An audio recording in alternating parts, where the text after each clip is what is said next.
తెలుగువారికి ప్రాణమైన పండుగ సంక్రాంతి.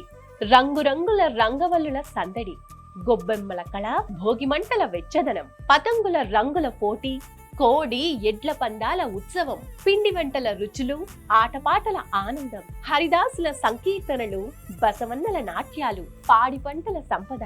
వీటన్నింటితో పల్లెల్లో ఎలా కొత్త కళ వచ్చేస్తుందో అదే విధంగా కొత్త పట్టు చీరలతో ప్రతి ఇంటికి పండగ సొగసు వస్తుంది. అలా అమ్మకు, కోడలికి, అక్కా చెల్లెళ్లకు సంక్రాంతి శోభను తెచ్చే వన్ అండ్ ఓన్లీ పట్టు చీరల ప్రపంచం వారాహి సిల్క్స్. వారాహి సిల్క్స్ లో పట్టు, ఫ్యాన్సీ, ట్రెండీ, ట్రెడిషనల్ శారీస్, అలాగే సూపర్ కలర్ కాంబినేషన్స్, అద్దిరిపోయే డిజైన్స్. మీ బడ్జెట్ లో మీకు నచ్చే శారీస్ లభిస్తాయి. 10,000 షాపింగ్ పై గోల్డ్ కాయిన్, లక్కీ డ్రాలో first prize, iPhone, second prize, 50,000 worth sari voucher. జనవరి 15 వరకు మాత్రమే ఈ offers. So don't miss it. Varahi Silks లో షాపింగ్ చేసి ఈ సంక్రాంతిని మరింత అందంగా జరుపుకోండి.